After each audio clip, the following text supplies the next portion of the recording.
All right. Where's my pen?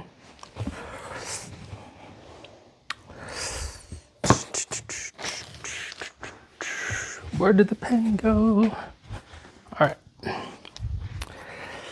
Got my pen. Well, this is what I'm doing. I'm here in my office area. I'm working to sign some books that were graciously donated by some very fantastic friends. We have lots and lots of books. What I'm doing is creating these packets. In this packet, it's going to have a signed letter from the author, from me. It's going to have a flyer that outlines what we're doing, trying to save children's lives by educating them about predators and kidnappers. I hate saying it. I really do. The fact that we need something like this is pretty sad for society, but at the same time, this is a valuable resource. And so I think it's a hard subject for people to talk about because they just don't want to face it. They don't want to face this reality that we're living in this digital era. Yeah. So I'll tell you a little bit more about the book as I'm signing some papers. But this is a flyer. On this flyer, it gives some details about the book. And it has my GoFundMe link. Our GoFundMe link. Really, it's an our project. It's not a me project. When somebody gives through the GoFundMe website, and when somebody buys one of my books from Amazon, all the money goes into the same pot. It's all for the purpose of getting more of these so that we can get the information in the hands of the kids that need them. So that's what this is all about saving kids' lives by giving them information to protect them from dangerous situations. So that's what this is. Then I've got a letter. This is a letter explaining a little bit more information about the book, the story. It also has the GoFundMe QR code. And this is addressed to parents and to potential donors or community leaders so that they can give back from the gift that you gave, right? So I'm creating these packets. It's going to have the flyer, a letter, and a book. This is what I'm giving to the kids during my presentation. They're going to take this home, give it to their parents, and their parents are going to read this information, and prayerfully, they will then donate to the cause. So you guys started a fire in this community, and you didn't even know it. And so that was the keystone, right? The foundation of what we're doing.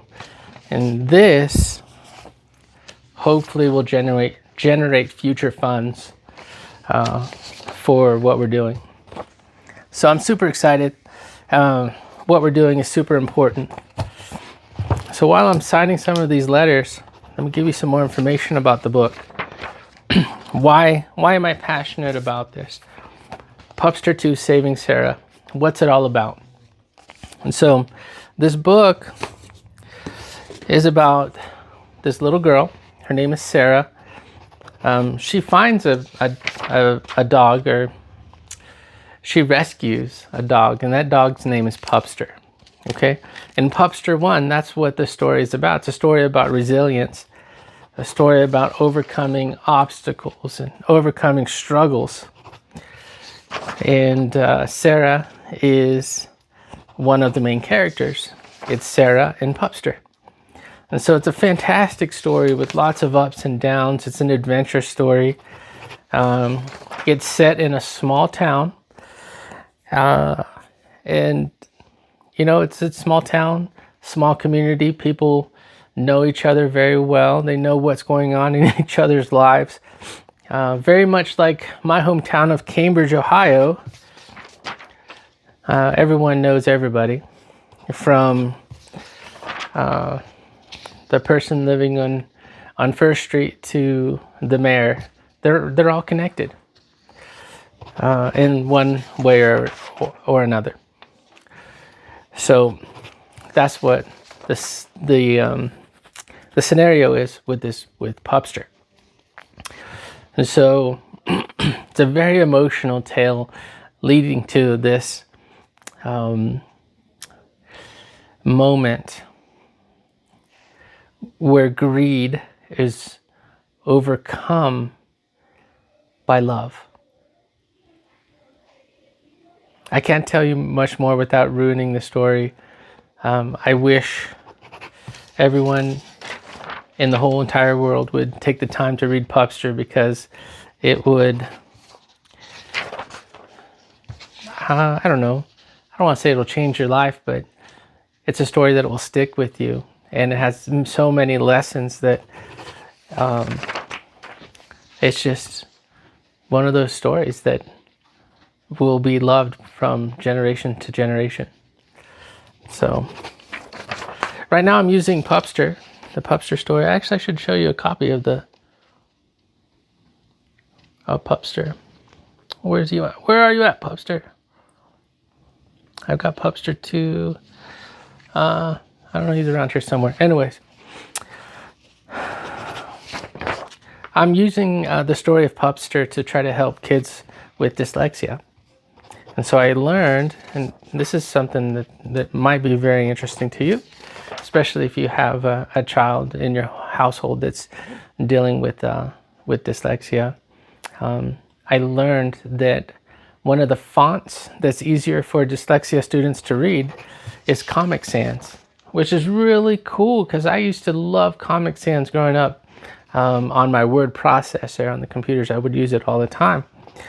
That's beside the point. My point is, you can utilize Comic Sans in projects that you're working with for your home, for your child. So I'm converting the first 3 chapters of Pupster into a format that's easier for dyslexia students to read. And so I'm currently working on that project. It's part of a bigger project where I'm trying to help kids learn how to read using images, using pictures. Because really letters, that's all they are. Letters are pictures that we assign sounds to, right? That's all. Breaking down phonics, that's all it is. And so I assign a word, give it a picture, break it down phonetically, and then I use the same word, assign it to a sentence. The students will practice and practice and practice and practice. After they're done with that, then I've written a story. It's called The Very Hungry Dragon, and it utilizes the words that the students will memorize from the first part of the book to the third phase. That's the third phase, utilizing what they learn to read a complete story. And so it's fantastic. The kids love it. And I also do incorporate some of the images that are assigned to the words to help the students make those connections with those words. It's a fantastic project. And then the last phase in that workbook is reading a chapter book. And that's why I've used Pupster to transfer 3 chapters of Pupster into a dyslexia-friendly font. I've also manipulated the spacing, increased the size of the letters so that it would be so much, that much more easier for a dyslexia student or an emergent reader to be able to read a story. So that's what I'm doing right now with Pupster. I'm also working on an AI created format video. Basically, it's going to be a cartoon created by AI to tell the story of Pupster and Pupster 2. I'm going to start with Pupster. I've already created the characters. The next phase is going into the AI program and writing up the narrative. And really, it's just copy and pasting from the original book Word document, copy and pasting the chapters into the AI program so that the AI can generate the story based on what I've written. So it's going to be super, super, super cool. I love it because I'm a reading resource teacher, and if I can create 10-minute sessions from my book for my students, they'll be receiving something from me that will be purposeful and passionate. And so I'm hoping that the AI process will work really well. I hope that it turns out to be a beautiful project, and I hope that it helps children learn how to read. So that's what it's all about. Okay, so Pupster 2. Pupster 2, Saving Sarah. This is the continuation of Pupster. I got to pause for a second and again tell my dear friends, the donors that have donated so far, thank you so much for donating the money that you have donated. It's going to a useful cause, an important cause of protecting children's lives. Every penny that you've donated is going to this process, mainly for the books. This I paid for myself out of my pocket. These I paid for out of my pocket. This big tapestry, it didn't come out of your funds. I'm using your funds to purchase the books. And that's what it's for. So yeah, thank you guys so much. You are a huge blessing, and the impact that you're going to have on children's lives, on families' lives, is generational. You start it now, give them the information, you start building that narrative.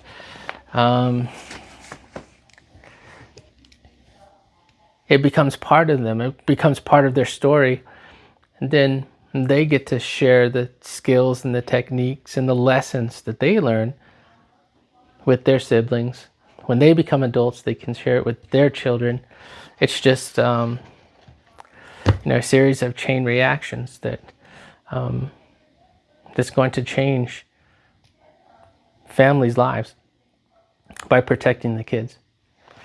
And so, how do I know this? Because I wrote the story. Because I wrote the story, I know what it's about. I know where it's going to lead. And again, thank you for believing in me in this process, and believing and wanting to protect the children. Thank you so much, guys. Okay, Pupster 2, Saving Sarah. I know I keep saying I'm going to give you some information about the book.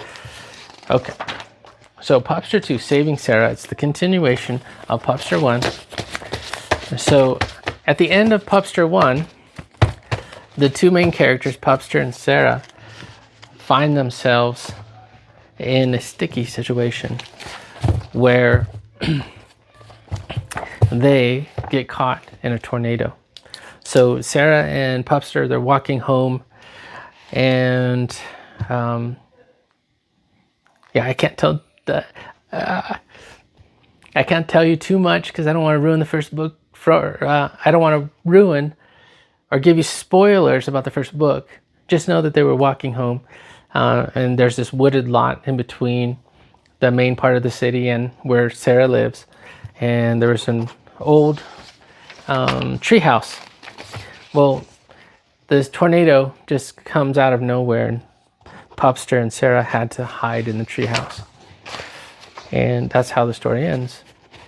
Pupster 2, Saving Sarah, picks up where the first story left off. One of the things that you learn from reading Pupster 1 is how Sarah and Pupster became these figures in society, in their small town society. The whole town was invested in trying to find out who the owner of Pupster was. And so because of that, and also Sarah's mom is a newscaster. And so obviously if you're on the news, the whole community's going to know.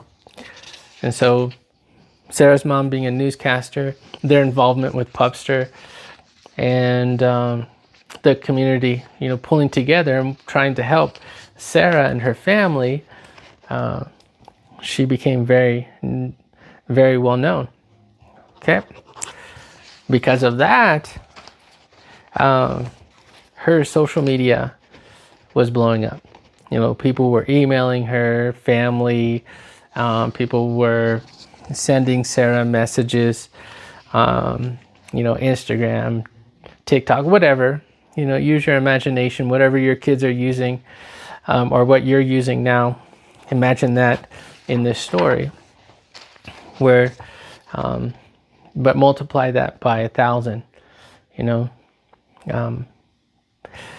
Hundreds of people were emailing this character, emailing Sarah, writing her on these different outlets or whatever. And so she was really well known, but because she was in a situation, a small town, everybody knows each other, her parents really didn't see the danger of what social media is or was or potentially could be. Because they're in this small town, they feel protected.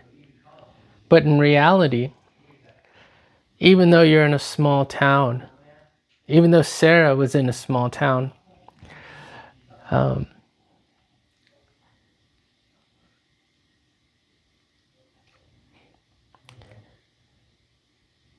she was being influenced by, I don't want to use the word influenced. She was being reached by entities and individuals outside of her home, outside of her school, outside of her town, outside of her state, outside of her country. Because the notoriety, the situation just blew up. It went viral, and people wanted to be in touch. They wanted to tell their story, and they wanted to learn more about her story, and they wanted to help. And so because of that, Sarah's social media was just blowing up. In today's terminology, I think you guys still say it, she went viral. And so after that,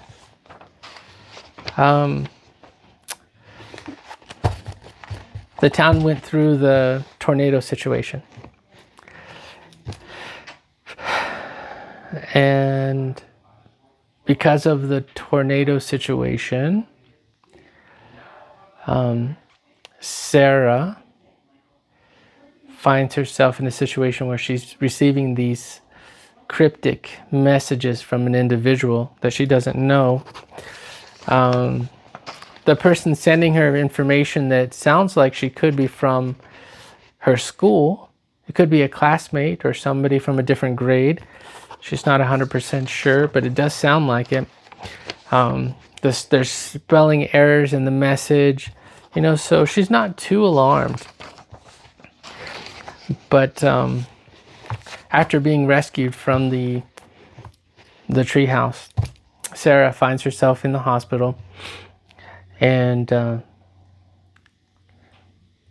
parents are not in the hospital room with her. Pupster's down. Also, he's sick. He's tired. He's exhausted.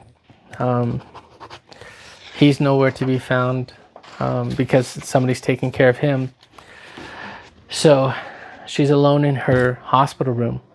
And in the shadows, Sarah senses the presence of another person. And so she awakens, sees a shadow in the corner, and doesn't know that she should feel threatened because she's never experienced this situation before. Well, her phone rings and she accidentally drops it when she goes down to pick it up. It's like the lights came on in the room and there was nobody in the room. And so that is the beginning of Sarah's and her family's lesson on the dangers of internet predators. Allowing people into Sarah's circle that they did not know became a hazard to Sarah.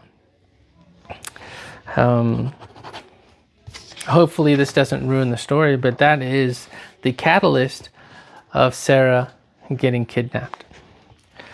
And so from there, it becomes a game of survival. And this is the part of the book that I'm really, really proud of.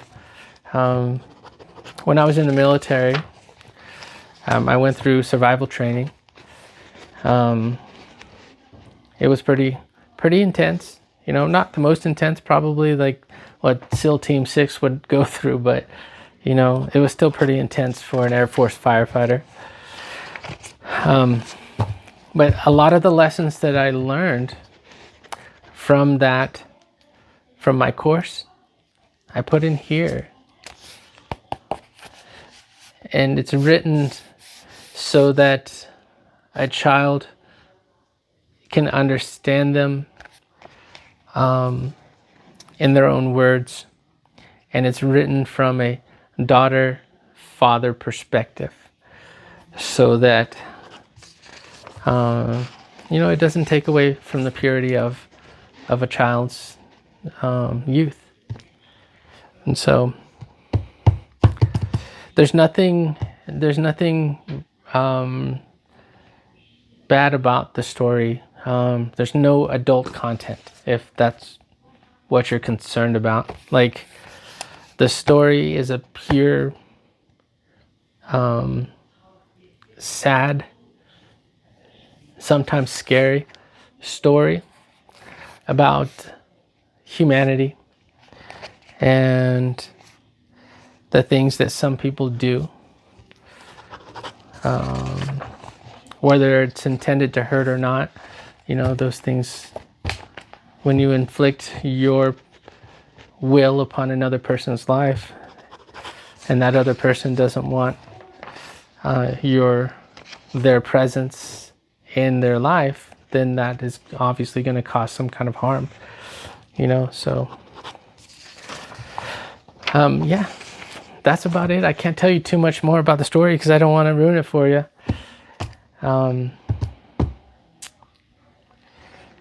And I really hope that my phone is actually recording. Or else I've been talking for the last 20 minutes for no reason. And so, anyways, hopefully you stuck with me this far into this video.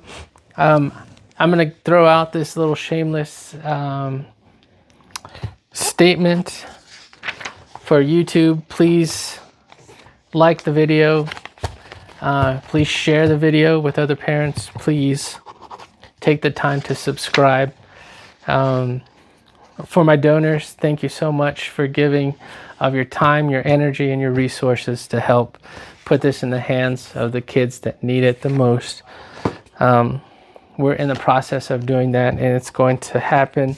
Once I have my first presentation, I'm going to record it, and I'm going to share it with you here on my YouTube so that you guys can see it firsthand, see the fruits of your gifts, and see the faces of the kids that you're going to be having an impact on. As this organization grows, I'm really looking forward to getting out of my town and my state, going to other states, and bringing this message all across the world. You know, of course, first with the United States. But it's going to happen, and it's going to be huge, and it's going to be all because of you. And so for my future donors, thank you so much for watching my videos and for carefully evaluating this process. I know a lot of you, you want to know the what, where, when, and why. And this video is the what, where, when, and why.